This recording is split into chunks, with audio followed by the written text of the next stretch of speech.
지구재난 소식부터 시민 참여 활동까지 기후위기에 대한 거의 모든 것. 기후 시민 백과가 소개해드립니다. 채널 고정.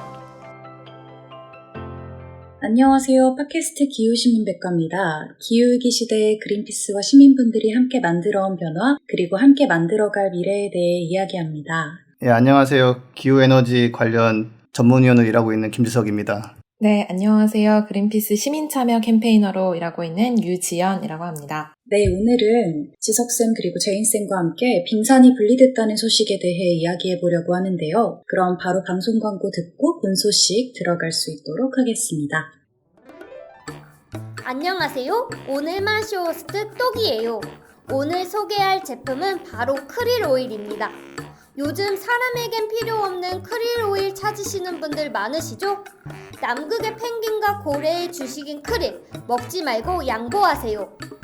크릴 보호와 함께 전 세계 바다의 30%를 보존하기 위해 지금 바로 인터넷 검색창에 그린피스 해양 보호를 검색해보세요.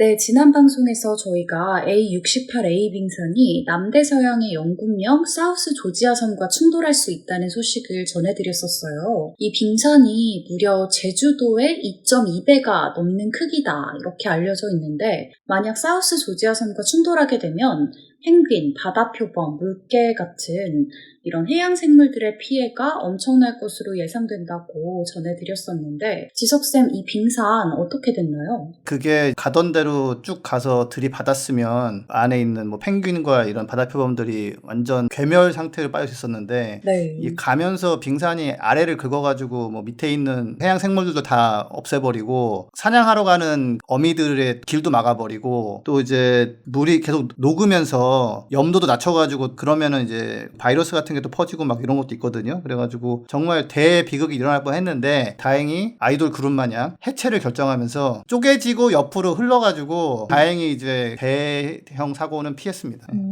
진짜 다행이네요. 이때 그 전문가들이 예측하기를 만약 진짜 충돌을 하게 되면 생태계가 회복되는 데까지 적어도 10년이 걸린다, 이런 뉴스를 본 기억이 있는데, 그런데 이런 빙산의 분리가 좀 기후위기 때문이라고 이야기를 할 수 있는 건지도 궁금하거든요.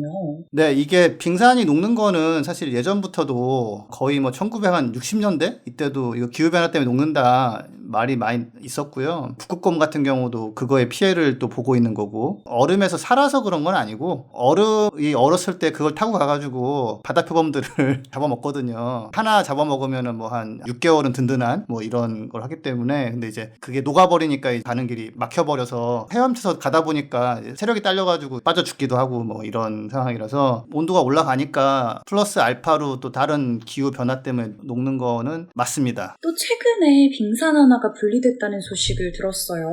제인쌤, 이 빙산이 어디서 분리돼서 또 어디로 향하고 있는지 조사해 주셨다고 들었는데요. 네, 남극에서 면적이 서울의 2배가 넘는 대형 빙산이 바다로 떨어져 나왔다고 해요. 이 사건이 일어난 거는 3월 1일인데요. 영국의 이제 남극 자연환경연구소와 BBC가 리포트한 결과에 따르면 웨델해에 떠있는 두께 150m의 브런트 빙붕이 2월 26일 날 갈라져서 넓이가 1270제곱킬로미터 정도 되는 빙산이 만들어졌고, 현재 빠른 속도로 빙붕과 멀어지고 있다고 합니다. 저희가 여기서 빙산 그리고 빙붕에 대한 좀 개념 정리를 하고 가야 될 것 같은데요. 수능에 나오나요 이거? 제가 내겠습니다. 수능.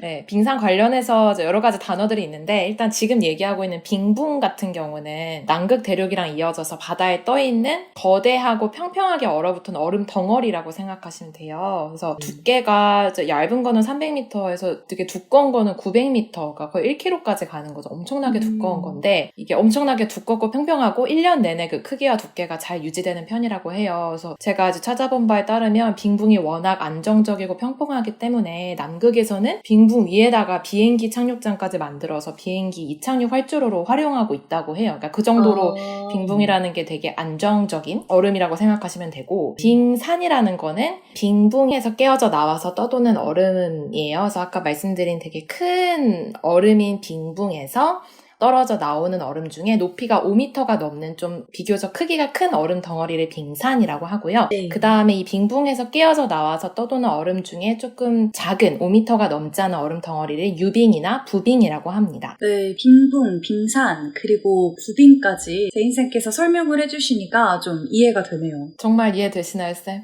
네. 괜찮아, 넘어가요. 수능이 안 나와요. 네네. 네. 그래서 이제 말씀을 드리면 이번에 분리된 거는 빙산인 거고요. 이 빙산이 현재 비공식적으로는 A74라고 불린다고 해요. 그래서 사실 과학자들은 이 브런트 빙붕이 언젠가는 갈라질 거라고 10년 전부터 미리 다 예측은 했지만 생각보다 이게 빨리 왔다라는 그런 의견인 거고, A74가 만들어진 직접적인 원인은 노스리프트라는 균열 때문이라고 해요. 작년에 11월에 이 노스리프트가 생겨서 이게 점점 뻗어져 나가서 협곡이랑 만나면서 균열 부분이 빙붕에서 이제 떨어져 나온 거죠. 그래서 문제는 노스리프트가 11월에 생겼다고 했잖아요. 그때부터 이제 점점 갈라지다가 1월에 갈라지는 속도가 하루 최대 1km로 빨라졌고, H14가 형성된 날 오전에는 수시간 만에 수백 미터가 넓어졌다는 관측이 있었습니다.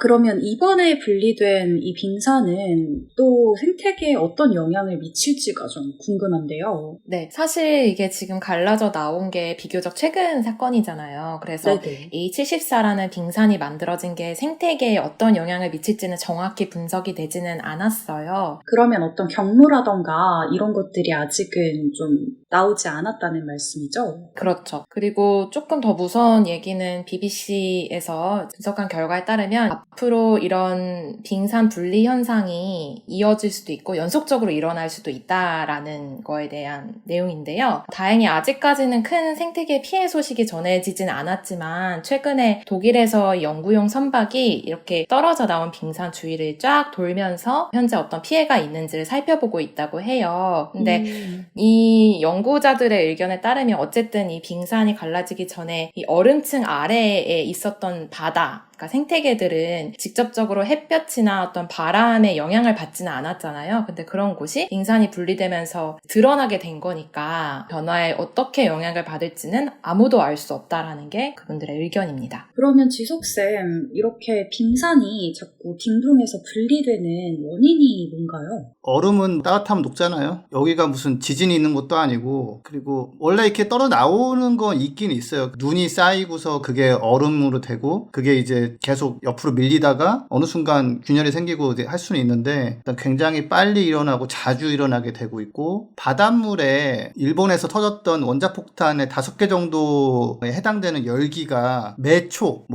매 시간도 아니고 매 초마다 지금 바다에 들어가고 있기 때문에 밑에서부터 녹아가지고 약해지고 이런 것도 좀 많이 있는 거죠. 네, 근데 지석쌤 또 하나 궁금한 게 있는데 이 빙산이 분리되는 현상이 기후위기와 좀 관련이 있다는 확실한 증거가 없다라는 얘기도 종종 나오는 걸로 알고 있거든요. 이게 우리가 좀 조심해야 되는 게, 과학자들은 항상 연구를 통해서 이런저런 가능성을 다 들여다보고, 그거의 영향은 1%, 이거는 3%, 이거 온난화가 영향이 한 70%네? 그러면은 온난화가 영향이 있었다. 이런 식으로 결론을 내요. 근데 이게 과학적으로는 아주 바람직한 건데, 이제 문제는 일반 사람들한테 전달할 때는 그렇게 얘기하면 일단 A78 나왔는데 이거 온난화 때문인 거 맞죠? 그러면은 과학자들의 답은 아닙니다. 확실치 않습니다. 이 얘기를 하는 거예요. 네네. 거기다가 연구에 들어가는 자원의 공급이 안 되면 끝까지 이건 확실치 않은 거예요. 근데 이제 연구에 필요한 배던 인력이던 그게 지원이 되고, 그 과학자들이 그거를 면밀히 관찰을 한 다음에 논문까지 쓰면 그때야 네, 한 80% 정도는 바닷물이 뜨거워져서 그런 겁니다 라고 나오는 거예요. 이게 약간 과학자들이 약간 강박증 같은 거거든요. 명확한 증거가 없으면 이게 확실한 관계다라고 말을 하기 어려운. 그렇게 하면 안 되는 문화 속에 살고 있는 거예요. 근데 이게 이제 이런 거죠. 만약에 냉동창고에 뜨거운 물이 담긴 주전자를 1분에 하나씩 막 집어넣는데 창고 구석에 있는 냉동 참치가 녹기 시작했다. 그러면 이제 일반적으로는 자꾸 뜨거운 물을 창고에 들어오니까 이게 열기 때문에 녹은 거 아니야? 이렇게 우리는 말할 수 있지만 과학자들은 확실치 않다. 주전자에 담긴 열기가 어떻게 전달이 됐고 중간에 혹시 다른 요소가 없는지 검증해야 된다. 이런 식이란 말이에요. 그래서 과학자들은 연구를 안 했기 때문에, 방금 떨어져 나온 빙붕에 대해서는 이 사람들은 항상 결론은 연구해봐야 된다라는 건데, 아까 얘기했지만 얼음은 기온은 따뜻해지면 높기 때문에 우리는 과학자들이 확실치 않다라고 해도 온난화 때문에 그 온난화가 100%는 아니더라도 뭐 한 98% 된 거구나라고 이해를 해야 98%. 대응을 하지. 그래서 요즘 과학자들이 약간 반성의 목소리가 좀 있어요. 우리 지금까지 실수한 것 같아. 이렇게 말하면 안 되는 것 같아. 하고 또 요즘은 또 그런 것도 있어요. 이건 약간 다른 얘기인데 과학자들은 굉장히 자기들이 정치적이지 않고 굉장히 중립적이고 나의 성격과 상관없이 뭐 내가 지향한 건 상관없이 우리는 과학만 해. 뭐 이렇게 최근 역주행하고 있는 브레이브걸스의 운전만 해 이런 노래처럼 우린 연구만 해라고 하는데 우리 그러지 말자. 솔직히 각자 생각하는 게 있지 않냐. 각자 지향점 같은 게 있지 않냐. 그러니까 우리 그냥 대놓고 얘기하자. 우리도 완벽한 사람이 아니라는 거 얘기하자. 이렇게 얘기를 해요. 그래서 아무튼 과학자들이 아직 확실치 않아요 말하면 그걸 그대로 믿으시면 안 된다라는 제가 말씀을 드립니다. 지석쌤 말씀을 이제 종합을 해보면 이런 것 같아요. 그 과학자들은 아무래도 연구나 어떤 고증 과정을 거쳐서 그 인과관계에 대해 확실하게 말을 하기 때문에 우리가 과학자들이 이 빙산분리 현상과 기후위기가 관계가 있는지는 잘 모르겠어요 라는 말을 관계가 없다라고 해석해서 기후위기 대응을 좀 늦게 하거나 이러면 안 된다는 그런 경각심을 주신 말씀인 거고요. 네, 아주 깔끔하게 정리해주셔서 감사합니다. 다음부터 이제 나연쌤은 정리만 해. 알겠습니다. 근데 또 과학자들이 이 기후위기랑 또 극지대 빙산의 관계를 경고한 적이 있다는 얘기도 들었거든요. 이게 뭐 너무 여러 번 경고가 돼가지고 네. 뭐 사실 볼 때마다 조금 기분이 안 좋아지는데 뭐 2019년도에도 그린란드 빙하가 정말 너무 빨리 녹고 있어가지고 이대로만 가면 한 20년 안에 전 세계 해수면 상승해서 그린란드가 이만큼 했네요 라고 나올 정도가 되고 있다 라고 얘기를 했었어요. 그래서 왜냐하면 엘고가 그 불편한 진실 책을 썼을 때가 2006년도인가 그런데 네네. 그때도 뭐 2003년도인가 그린란드가 갑자기 왕창 녹아가지고 이럴 수가 했는데 나중에는 그게 그냥 매년 그러고 있거든요 지금. 그래서 아까 제가 말씀드렸지만 과학자들 성향이 있거든요. 과학자들은 이제 큰일 났다 내지는 뭐랄까 가능성이 앞으로는 대응하기가 어렵다 이런 말은 좀 못하는 성격이에요. 보니까 항상 이렇게 하면은 뭐 가능성이 있다 이런 거라서 전망은 사실 그린란드 같은 경우는 이렇게 왕창 녹는 거는 우리가 최악의 행동을 취했을 때 온실가스 안 줄였을 때 한 2100년쯤이면 이렇게 막 왕창 녹을 수 있어요라고 이제 전망했는데 뭐 3년 있다 보니까 이미 녹기 시작하고 막 이러는 거죠. 그래서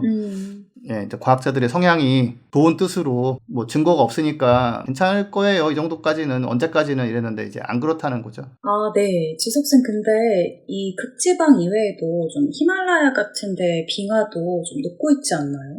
네, 그러니까 극지방 같은 경우 녹아서 생기는 문제도 심각한데 사실은 이제 좀 더 가까이에 있는 중국이나 유럽 같은 경우 캘리포니아도 약간 해당이 되는 면이 있고요. 눈이 녹으면서 이제 민물이 내려와서 그게 강이 되고 이러는 건데 특히 이제 유럽의 알프스나 이런 쪽에 녹아가지고 지금 눈사태가 난다거나 이런 문제도 있고 사실 제일 크게 문제가 되는 게 사실 아시아 쪽에 히말라야 이런 데가 이제 무슨 등산인들의 꿈과 야망 뭐 이런 곳이지만 실제로는 그게 식수원이거든요. 아시아의 뭐 인도 그다음에 중국 그 뭐 황하강 이런 거 다 거기서 녹는 물이 내려와가지고 흐르는 거예요, 대부분. 네네. 그러니까 그게 되게 중요한 줄기라서. 근데 그거를 측정해보면 지금 팍팍 줄어들고 있거든요. 그 다음에 남미 같은 경우는 칠레 이런 데가 이제 또 안데스 산맥인가? 있는데 그게 얼음이 조금씩 녹고 겨울에 눈이 와가지고 다시 얼음이 좀 만들어지고 이러면서 그 식수원이 되는데 그게 지금 그냥 녹아서 없어져 버리면서 홍수 한번 대차게 나고 그 다음부터는 물이 이제 안 나오는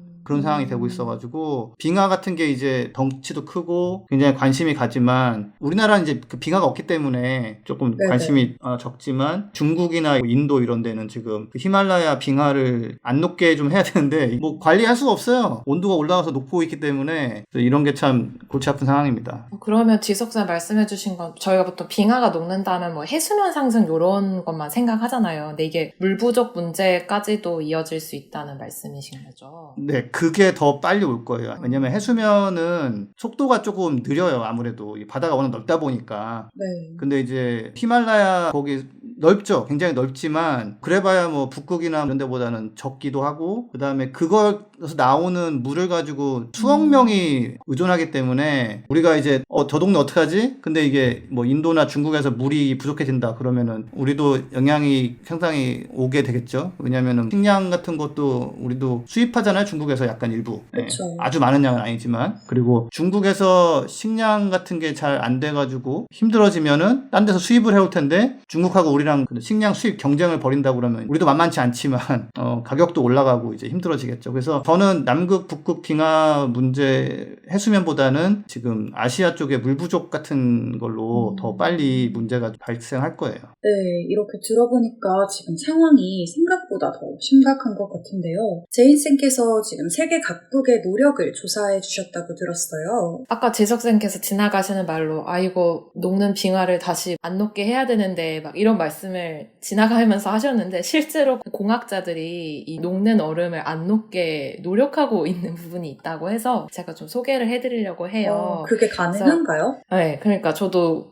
지금 제가 헛웃음을 짓고 있잖아요. 저는 일단 조용히 듣고 있을게요. 일단 네네네. 얘기해보세요. 네, 그분들이 얘기하시는 게 어렵지 않아요, 쌤들. 일단은 독일이나 미국, 이탈리아의 과학자들이 제안을 한 거예요. 우리가 빙하가 녹지 않도록 막아보자. 그리고 녹은 빙하도 다시 얼려보자. 그래서 제안한 내용들을 간략하게만 소개를 드려볼게요. 네. 일단 첫 번째로는 이게 지구로 흡수되는 햇볕 자체를 우리가 반사를 시켜서 온도를 낮춰보자. 그래서 바다에 인위적으로 흰색 거품을 뿌리거나 그 다음에 사막에다가 하얀 천으로 덮고 뭐 하늘에 특정한 화학성분의 알갱이를 뿌려서 구름을 더 하얗게 만들면 그러니까 결과적으로 하얀색의 면적을 늘림으로써 반사시켜보자라는 그런 제안을 했다고 합니다. 또 다른 제안은 이제 독일의 포츠담 기후영향연구소에서 발표한 연구 자료인데 12,000개 정도의 풍력 터빈을 돌려가지고 에너지를 발생을 시키고 그 에너지로 펌프를 돌려서 바닷물을 남극 지역에 눈처럼 뿌리자라는 제안이에요. 그렇게 되면 이거는 그러면 스키장처럼 그렇죠. 뿌린다는 스키장을 거예요? 생각하시면 될 것 같아요.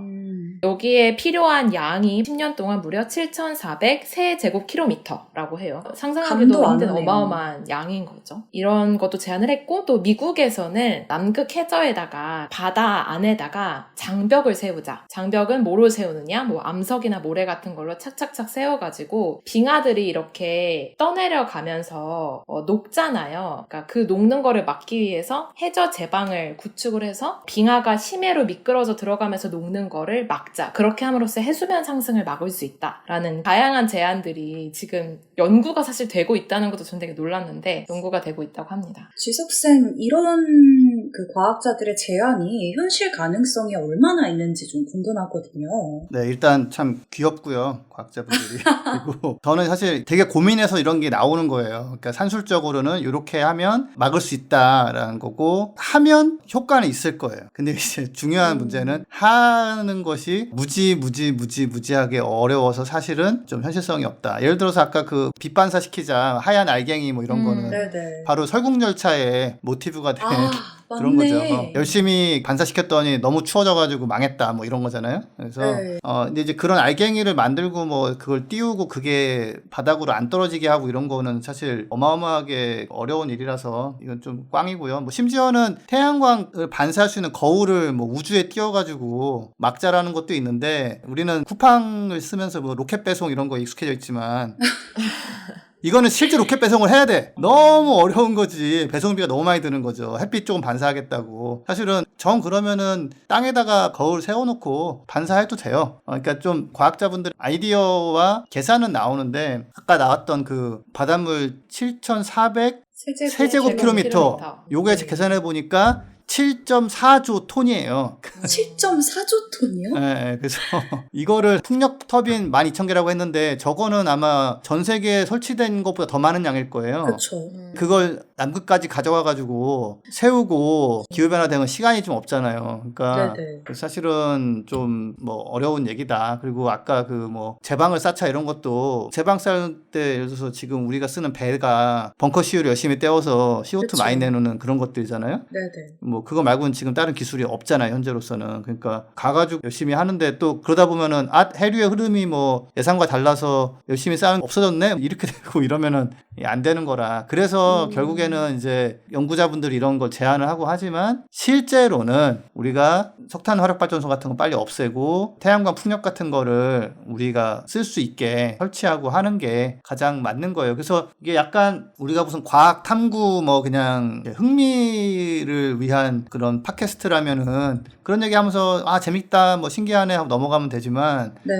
우리는 실질적인 해결을 좀 해야 되는 거에 도움을 줘야 되잖아요. 그러다 보니까 일부 지역에서 이탈리아도 뭐 저번에 보니까 반사를 위한 천 같은 거 깔고 그러던데 그것도 뭐 그 산까지 그걸 가지고 올라가서 설치하는 게 얼마나 어렵겠어요, 그게. 그래서 그런 것들은 그냥 보고서 저런 노력도 하는구나. 근데 동시에 참 부질없다라고 생각을 빨리 정리하시고 실제로 되는 거를 해야 된다. 그러니까 그런 기술의 끝판왕이라는 게 하나 있어요. 뭐냐면 BECCS라고 BECCS. 네, CCS는 탄소 포집 저장, 카본 네. 캡처 앤 스토리지고 B는 이제 바이오, E는 에너지일 거예요. 바이오를 가지고 에너지를 만들면서 나오는 CO2는 땅에다 묻자라는 건데 이게 이제 IPCC 한 5차 보고서인가부터 이게 언급되기 시작했는데 나무를 열심히 베서 잘 태워가지고 CO2는 빡빡 저기 땅속에 눌러넣고 그 다음에 전기만 쓰면 깔끔하지 않냐 이런 건데 나무도 한번 자른 다음에 너무 자라는데 시간 오래 걸리고 그리고 CO2 잡아 넣어서 뭐 CCS 한다고 하지만 아직까지 아무도 거의 성공한 바가 없고 그래서 뭐 이것도 이제 어떻게 보면 상황이 우리가 지금 너무 안 좋으니까 어쩔 수 없이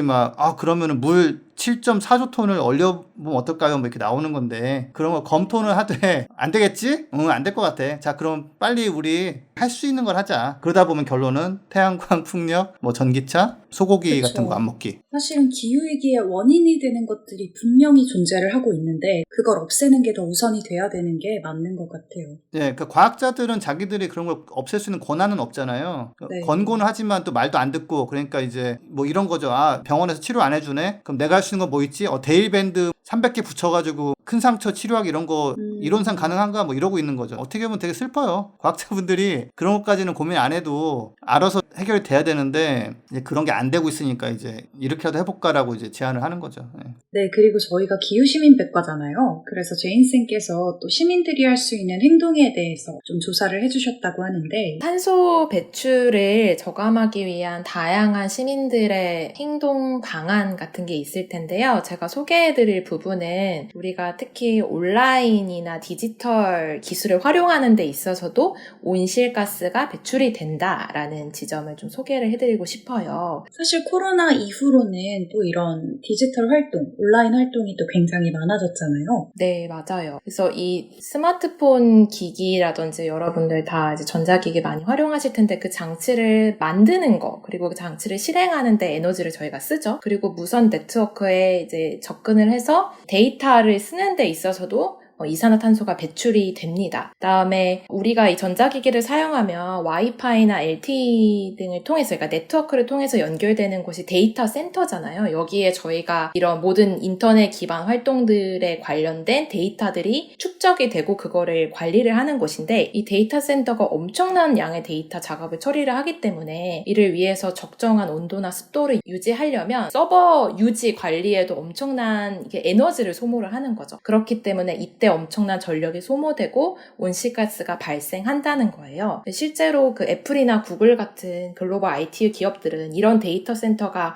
많은 에너지를 소모하고 또 온실가스 배출하기 때문에 이거를 우리가 재생가능 에너지 100%를 사용하겠다라고 이미 선언을 하고 실천을 하고 있죠. 그리고 이런 온라인 활동에서 나타나는 탄소 발자국이 전 세계 온실가스 배출의 3.7% 정도를 차지한다고 합니다. 굉장히 많이 늘었네, 크네요. 옛날보다 또. 네, 점점 늘어나는 추세라고 하네요. 그래서 샌들이 원하시진 않겠지만 실제 생활에서 그러면 조금 더 탄소 발자국을 줄이기 위해서 어떤 걸 할 수 있을지 좀 체크를 해보는 걸 해보고 싶은데 해볼까요? 저는 준비됐습니다. 네. 근데 이게 뭐 실현 가능할지는 잘 모르겠는데 그냥 한번 생각만 해보시면 좋을 것 같아요. 뭐 이런 거죠. 예를 들어서 메일을 보낼 때 첨부 파일을 보내는 것보다는 링크로 대체를 해보자 라든지 아니면 메일함에 지금 필요 없는 메일들이 많이 쌓여 있잖아요. 저도 한 848개 정도 쌓여 있는데 데이터들을 좀 클렌징하는 비워내는 작업이 필요하다. 뭐 이런 내용도 있고요. 그다음에 고해상도 대신에 뭐 저해상도 장소를 이용을 해서 영상을 스트리밍하자라든지 휴대전화망 대신에 와이파이를 사용하자, 꼭 필요한 비디오만 감상하자, 이런 제안들이 있는데 사실 이게 개인이 쓰는 데이터나 개인이 배출하는 온실가스의 양은 사실 그렇게 크지 않기 때문에 저는 이제 개인적으로 스마트폰을 한 번 사면 되게 오래 쓰자 이런 주의예요.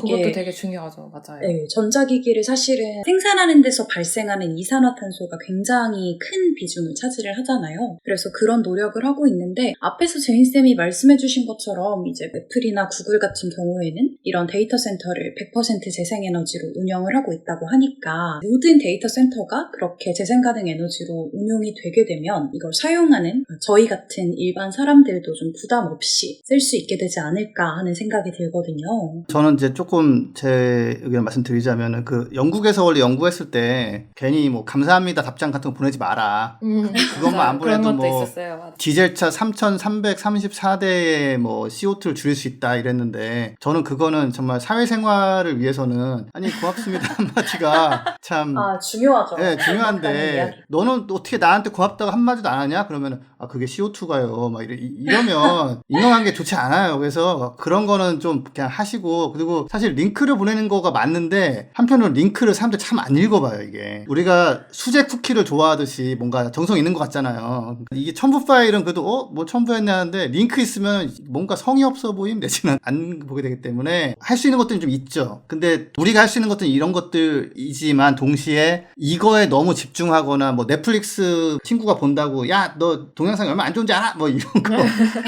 하지 마시라. 그런 건 제발 하지 마시고 또 좀 재밌는 거는 이제 그 제인쌤이 정리한 자료에서 제가 이거 100% 신뢰를 못 하겠어요. 근데 페이스북을 쓰는 사람이 1년에 페이스북을 써가지고 대출하는 탄소가 299g이다 라고 했는데 요거는 지금 제가 추정하기에 자기들 서버 돌리는 것만 가지고 계산한 것 같아요. 실제로 페이스북 쓸 때 핸드폰도 써야지, 그 다음에 기지국도 돌아가야지, 뭐 이렇게 되고, 미국에 있던 데이터가 한국 오면 또 서버 또 들려야지 이러는데, 이제 페이스북은 거의 재생에너지 100% 하거든요? 한 재작년 기준으로 한 86% 이러니까. 그래서 이제 한 가지 잘한 거는 자기들 서버는 어쨌거나 재생에너지로 돌리니까 써도 우리가 안부가 궁금해 내지는 뭐 무슨 뉴스가 돌아다니나 이렇게 볼 때 페이스북 서버로 인한 CO2는 굉장히 낮춰놓은 거죠. 사실 299g이면요. 정말 아무것도 아니거든요, 이거는. 네. 차 한 잔 데워 먹으려고 전기 주전자 썼을 때 거기 때문에 우리가 넷플릭스를 보고 싶은 드라마지만 3편까지만 보고 끊는 거지, 예를 들어서. 엔딩은 블로그에서 확인, 뭐 이러고. 그렇게까지 할 필요는 없다. 근데 이제 그거 임팩트를 줄이려면은 사실 넷플릭스든 네이버든 다음이든 자기들의 서버를 태양광풍력으로 바꿔줘야지. 사실 우리 하면 안 되는 거 되게 많거든요. 심지어는 이런 저 임팩트 활동도 못하게 되는 거는 좀 그거에 벌벌벌 하지는 마시고 이거 책임은 사실은 회사가 좀 많이 해줘야 되는 면이 있습니다. 또 나가서는 자꾸 이제 우리가 실천할 거 찾고 그런 것도 신경 써야 되지만 프랑스 같은 경우는 시민들이 예전에 노란조끼 막 시위 사태 뭐 이런 거를 겪으면서 그런 걸 만들었더라고요. 기후변화 시민위원회라는 거 만들어가지고 150명이 멤버예요. 또 그 참 특이한 게 100명도 아니고 200명도 아니고 150명인데 그쪽에서 제안한 것 중 하나가 뭐냐면 프랑스 헌법 1조에 프랑스는 기후변화를 해결하기 위해 싸운다. 기후변화와 맞서 싸우고 생물 다양성을 보존한다를 헌법 1조에 넣자라고 제안을 했어요. 그게 실제로 한 지난주에 하원을 통과했어요. 그 프랑스도 지금 하원하고 상원이 있더라고요. 네네. 근데 지금 전 다 된 줄 알았는데 하원은 통과했는데 상원은 지금 통과가 아직 안 됐어요. 근데 상원은 또 보수 정치인들이 더 많대요. 그래가지고 상원에서 막힐 수는 있는데 사실 이런 것도 마크롱 대통령이 헌법에 넣어야 되는 거 아니야? 이렇게 된 게 아니라 시민들이 모여서 뭐가 필요하지? 야 그러면 우리 헌법 가치에 넣어야겠다 해가지고 제안하고 해서 된 거거든요. 그래서 우리가 자꾸 이제 개인 실천으로 빠져서 그거 가지고 막 야 넌 뭐 드라마 4편 보면 어떡하니? 뭐 이러지 말고 좀 더 우리 큰 스케일에서 큰 임팩트가 있는 활동을 좀 하는 식으로 생각을 좀 해봐야 된다. 좋은 말씀이신 것 같아요. 넷플릭스를 보아질 영상을 보면 온실가스가 배출된대. 그러면 이제 우리가 생각할 수 있는 게 그러면 영상을 덜 봐야겠다 이런 게 아니라 좀 사고를 전환 혹은 확장을 해서 넷플릭스를 쓰는데 내가 온실가스 나 배출하고 싶지 않은데 넷플릭스 너 빨리 100% 아리백 선언을 해. 약간 이런 식으로 소비자로서 요구를 하는 쪽으로. 그렇죠. 개인의 실천도 굉장히 중요하지만 우리가 정부나 또 기업에게 그 책임을 물을 수도 있는 거잖아요. 그런 의미에서 또 제인쌤께서 그린피스에서 직접 그러한 활동을 할 수 있는 하나의 활동을 소개해 주신다고 들었는데 네, 그래서 앞에서 빌드업을 한 거죠. 이게 기후공학적 해결법도 안 된다. 개인의 실천도 사실 한계가 있다. 그러면 네. 우리가 기후위기 대응을 위해서는 정말 근본적으로 이런 기후위기 대응의 정책을 강화하고 법제화하는 노력이 필요하다. 그렇게 정부나 기업이나 국회가 행동할 수 있도록 시민들이 요구해야 한다라는 그런 취지의 활동을 그린피스가 기획을 했습니다. 그래서 그린뉴딜 시민행동이라고 이미 제가 71회였나요? 거기서 소개를 드렸었어요. 네, 저희가 이번에 2기를 모집 중이라서 제가 다시 돌아왔습니다. 그린뉴딜 시민행동 1기가 좀 어떤 활동을 했는지 간략하게 좀 소개를 해주시면 좋을 것 같은데요. 네, 약간 이거 영화 티저처럼 제가 살짝 소개해드릴 거고 1기 궁금하신 분들은 71회를 다시 들어주시길 바랍니다. 네, 그래서 저희가 그린뉴딜 시민행동 1기 같은 경우는 대한민국 국회의원들 300명이 기후위기 대응에 관련해서 어떤 의정 활동을 하고 있는지를 온라인으로 모니터링하는 활동을 했었고 또 그 기후위기 대응을 잘 하시는 국회의원을 선정을 해서 저희가 감사패를 전달하는 활동을 했었어요. 이거 좀 그분들이 더 앞으로도 국회 안에서 활동 열심히 해주십사 격려하는 차원의 그런 감사패 전달 활동도 했었고 저 질문 하나. 네네. 저기 감사패를 받았는데도 네. 하는 꾸라지가 좀 별로면 네네. 박탈하러 가거나 이런 액션 좀 있나요? 근데 저 생각 안 해봤는데 괜찮은 것 같은데요, 쌤? 그러니까. 그러네. 아니면 가서 확 뺏어버려 그냥. 그 거에 걸맞는 활동을 계속 해주시는 게 되게 중요하니까요. 그 계속 맞아요. 모니터링하는 것도 필요할 거고. 그 다음에 이제 언론 모니터링 팀 같은 경우는 기후변화 관련해서 좀 팩트체크가 필요한 기사들, 1기에서는 태양광 패널 관련한 기사를 이제 저희가 모니터링 했었는데 그런 거나 아니면 좋은 기사 같은 걸 추천하는 그런 활동을 했었습니다. 그러면 이 그린뉴딜 시민행동 2기는 1기와 비슷한 활동을 하게 되는 걸까요? 네, 저희가 이제 선택과 집중 차원에서 2기는 국회 모니터링에 조금 더 집중을 해보려고 해요. 왜냐하면 이제 대선을 저희가 1년 남짓 남겨두고 있잖아요. 그래서 이 시점에서는 대선 의제가 서서히 이제 수면 위로 올라올 텐데 사실 시민들이 기후위기 대응, 정부나 국회 기후위기 대응에 적극적으로 요구하는 게 중요할 것 같아요. 특히나 현재 정부에서 탄소 중립 목표를 선언하고 나서 그것이 실제로 이행 과정으로 연결되기 위해서는 이 기후위기 관련 법안이 통과가 돼야 하는 상황이잖아요. 그래서 국회에 대해서 조금 저희가 더 열심히 푸시를 해보자라는 차원에서 국회의원 모니터링 활동을 준비를 하고 있고 2기 같은 경우는 그래서 1기와 비슷하게 21대 국회의원의 기후위기 대응 관련 의정 활동을 모니터링할 예정이고 모니터링 결과도 좀 전달을 잘 해보려고 합니다. 저희가 지금 계획하는 바로는 국회의원들을 실제로 초청을 해서 시민들과 함께 이야기를 나눌 수 있는 간담회를 해보려고 준비 중이고요. 그 외에도 기후위기나 탄소중립 관련해서 시민분들이 좀 친숙하게 정보를 이해하실 수 있을 만한 좀 말랑말랑한 콘텐츠들을 같이 제작을 해보려고 합니다. 네, 지금 이 그린뉴딜 시민행동 2기 모집 게시물을 그린피스 페이스북이나 인스타그램에서 많이 보셨을 것 같아요. 이 2기에는 언제까지 지원할 수 있는 건가요? 네. 제가 마치 홈쇼핑 쇼호스트가 된 것 같은데 마감이 얼마 남지 않습니다. 여러분 29일 월요일까지 지원하실 수 있으니까 정말 많이 지원해 주시길 부탁드립니다. 3월 29일입니다. 네, 나연쌤이나 제인쌤은 잘 아시겠지만 저 같은 경우는 안 되거나 너무 임팩트가 약하면 가차없이 그런 거 하지 말자라고 말을 하잖아요. 근데 그런 면에서는 지금 그린뉴딜 시민행동 같은 경우는 굉장히 의미가 있는 게 저도 이제 이쪽에서 오랫동안 일해보면은 이제 보는 게 정부나 청와대 같은 경우는 돌아가고 있는 걸 관리를 하려는 경향이 굉장히 강해요. 뭔가 새로운 흐름이나 변화를 가지고 사회를 바꾸는 거는 꼭 국회일 필요는 없지만 국회가 아무래도 약간 그런 거에 더 열려 있고 그리고 사실 법을 만들어버리면은 그걸 좀 끌고 갈 수 있는 힘이 있거든요. 그래서 근데 이제 또 국회의원분들도 뭐 표도 있고 여러 가지 또 관리자로 그냥 있는 거 굴러가게 하려는 경향이 또 있어가지고 이렇게 약간 도움이 필요합니다. 그러니까 시민들이 목소리를 내줘야 바뀌는데 아직까지는 우리나라에 이제 그런 활동이 좀 별로 없고 다들 약간 자기가 뭘 할 수 있을까 이렇게 개인 행동 변화를 추구하다 보니까 우리나라가 약간 늦잖아요, 변화가. 그래서 그런 거를 프랑스 같은 경우에서는 뭐 그린피스 포함해가지고 200만 명이 넘는 시민들이 함께 소송도 걸었거든요. 정부가 똑바로 하고 있는 거 아니다 해가지고 승소를 하고 그래서 프랑스 정부도 아이고 우리가 너무 관리 모드였나 해가지고 조금 바꾸려고 하고 네덜란드 같은 데서도 그런 석유 회사를 상대로 소송도 하고 그러는데 여기도 그린피스가 함께 하고 있고 결국에는 그러니까 시민들이 아 그래 내가 뭐 좀 줄여야 되나 내가 넷플릭스 저화질로 봐야 되나 뭐 이런 거를 하기보다는 이런 식으로 큰 변화를 좀 만들 수 있게 가는데 그게 뭐 자기 실천도 안 하면서 뭐 이런 게 아니라 사실은 지금 더 중요한 거에 자기 에너지를 쓰는 거거든요. 그래서 그런 식의 활동이니까 제가 웬만하면 이거는 정말 권장할 만하다라고 말을 좀 안 하는 성격이에요. 근데 이제 이거는 정말 의미 있는 활동이니까 많이 참여해 주시면 좋겠습니다. 지석쌤도 이렇게 이게 원래 제 정리해 아이디어였거든요. 이게 원래 제 아이디어였기 때문에. 네, 오늘 이렇게 기후위기와 빙산 얘기부터 또 기후위기 대응을 위한 정치권의 변화의 필요성, 그리고 그를 위한 시민활동까지 살펴봤는데요. 그럼 방송 광고 듣고 오늘 소식 마무리하도록 하겠습니다.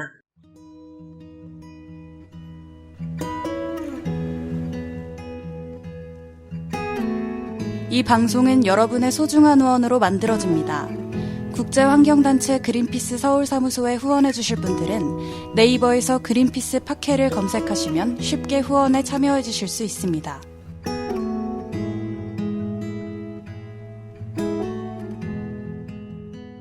네, 오늘은 기후위기로 인한 빙산 분리 소식과 기후위기에 대응하기 위한 시민참여활동에 대해 이야기해봤는데요. 최근에 빙하와 관련된 흥미로운 이야기를 하나 봤어요. 헬싱킨 사노마트라는 핀란드 신문사가 이른바 기후위기 글씨체를 만든 건데요. 이 글씨체는 1979년부터 2050년까지 빙하가 얼마나 녹느냐에 따라서 글씨의 두께도 점점 얇아진다고 합니다. 미국 국립빙설자료센터가 제공한 같은 기간의 북극 해빙 자료를 참고해서 만들었다고 하는데요. 만약 지금과 같은 추세가 계속된다면 2050년에는 1979년에 비해 30% 얇아진 글씨체를 사용하게 될 거라고 합니다. 하지만 이건 예측에 불과할 뿐이고 빙하가 어떤 속도로 어떻게 녹게 될지는 사실 아무도 모르는 거잖아요. 정말 정부, 기업, 그리고 시민 모두가 기후위기에 대응하기 위한 활동에 속도를 내야 할 때인 것 같습니다. 지석쌤, 제인쌤 오늘 방송 어떠셨나요?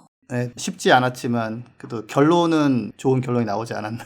그리고 제가 과학자분들에 대해서 이렇게 혹시라도 조금 나쁘게 말한 것처럼 들으셨다면 제가 오랜 관찰을 통해서 제가 얻은 결론이에요. 그 자기들도 반성을 하고 있고 아무튼 과학자들이 확실치 않다라고 했을 때 그런 게 아니구나라고 오해하지 말아주시기를 제가 말씀드리고 과학자분들이 잘 연구할 수 있게 많은 또 지원도 해야 된다는 것을 약간 면피해봅니다. 네, 제인쌤. 네, 저 같은 경우는 그 시민분들이랑 활동하다 보면 진짜 이 문제 너무 심각한데 제가 뭘 할 수 있을까 이런 질문 되게 많이 하세요. 그러면서 사실 우리 오늘 계속 나왔던 얘기인데 개인적인 실천 차원에서 머무르시는 경우가 많은데 시민 여러분들이 유권자로서 갖고 있는 힘도 있고 또 소비자로서 갖고 있는 힘도 있고 사실상 우리 시민들이 할 수 있는 활동의 스펙트럼이 다양하단 말이에요. 그래서 그린피스에서 일하면서 그런 다양한 스펙트럼을 저도 이제 보여드리려고 많이 노력을 하고 있는데 시민분들도 내가 할 수 있는 행동이 뭔지에 대해서 제한을 두지 않고 좀 폭넓게 생각해 보시면 어떨까라는 생각이 들었습니다.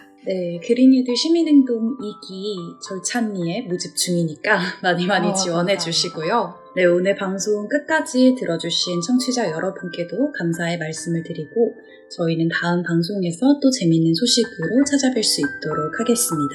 감사합니다. 감사합니다.